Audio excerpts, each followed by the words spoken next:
केजरीवाल के जो अरेस्ट का टाइम है लोकसभा चुनाव के पहले, उस पर सवाल खड़ा किया, कैसे देखते हैं? ये तो शुरू से ही हम लोग कह रहे हैं कि दुरुपयोग किया जा रहा है, केवल इस्तेमाल किया जा रहा है। ईडी हो, सीबीआई हो, इनकम टैक्स हो, जितने भी जांच एजेंसी है, सबका भाजपा जो है इस्तेमाल कर रही है। कोई भी फेयर इन्वेस्टिगेशन नहीं करता है। जो ऊपर से ऑर्डर आता है उसका पालन किया जाता है। किसी को भ्रष्टाचारी बनाना हो तो उस पर केस किया जाता है, और सही मायने में जो भ्रष्टाचारी अगर छूट देना है तो वो ऑर्डर आता है तो उसका दाम जो है निकाल दिया जाता है। तो यही तो हो रहा है बीजेपी में। इसलिए बहुत ही खतरनाक डिज़ाइन हो रखा है ये। घोषित इमरजेंसी हो रखी है, तानाशाही चल रही है, जिसके खिलाफ सब देश की जनता लड़ रही है। तो प्रधानमंत्री ने कहा है कि वो धर्म ग्रंथ बता रहे हैं। ओबीसी एसटी का आरक्षण जो है मुसलमानों को, जब तक मैं जिंदा रहूंगा मुसलमानों को नहीं देने दूंगा। आप लोगों को जानकारी में नहीं है, ना प्रधानमंत्री के जानकारी में है।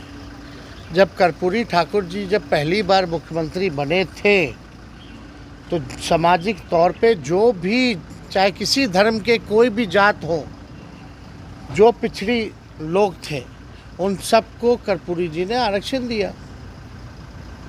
और कर्पूरी जी को ये भारत रत्न तो दे रहे हैं, लेकिन उनके विचार का विरोध कर रहे हैं। इसमें तो माननीय मुख्यमंत्री जी या जनता दल यूनाइटेड के लोगों को बोलना चाहिए कि प्रधानमंत्री सही कह रहे हैं या गलत कह रहे हैं। चाहे जो धर्म के कोई भी सामाजिक तौर पे जो पिछड़ी जातियाँ थीं, उनको आरक्षण कर्पूरी ठाकुर जी ने सबसे पहले दिया। तो ये तो इसलिए हम लोग कह रहे हैं कि भाई ये आरक्षण को ख़त्म करना चाहते हैं, संविधान को ख़त्म करना चाहते हैं, एक के आड़ में सबका आरक्षण ख़त्म करना चाहते हैं। यही तो हम लोग समझाने की कोशिश कर रहे हैं। और मंडल कमीशन के सिफारिशों में भी लगभग 80 से 85 जो अलग अलग जातियां हैं, अलग अलग धर्मों की, उन सबको जो है सिफारिश में है।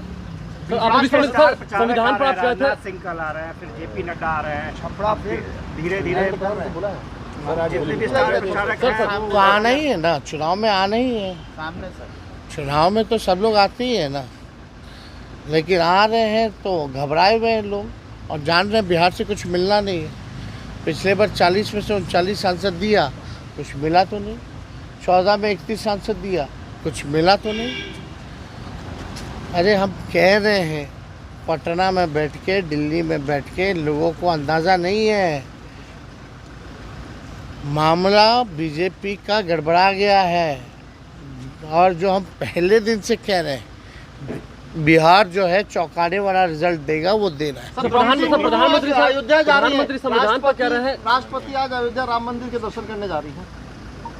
अच्छी बात है। तो संविधान पर आप जो कह रहे हैं, प्रधानमंत्री कह रहे हैं कि मैं उसे धर्म ग्रंथ मानता हूँ, ये लोग झूठ फैला रहे हैं संविधान को खत्म करने के बाद। कार्रवाई किस पे किया? जो लोग कह रहे हैं खत्म करने के लिए, उनके लिए तो मुंह नहीं खुला। उनके लिए मुंह खुला क्या प्रधानमंत्री का? क्यों नहीं खुल रहा? हमें झूठा बोल रहे हैं। हम तो उन्हीं के लोगों का बयान देख करके बात कर रहे हैं। इंदौर और सूरत में जो तस्वीर आई है सामने, कहा जा रहा है कि बंगाल और बिहार में भी वैसे कोशिश कर रही है, क्या लगता है? तो इसके लिए क्या है, लोकतंत्र खत्म ही है ना। अगर इस तरह की साजिशें चल रही हैं, जैसे चंडीगढ़ में हुआ, नागपुर में हुआ, आपका इंदौर, सूरत और इंदौर में हुआ, तो ये क्या मंशाता है? और हमको तो सूचना मिली कि भाई जो इंदौर में जो हुआ, उसके 2-3 दिन पहले 307 का मुकदमा किया गया उसके ऊपर। तो डराना धमकाना, यही तो, यानी लोकतंत्र खत्म, यही तो बात कर रहे हैं।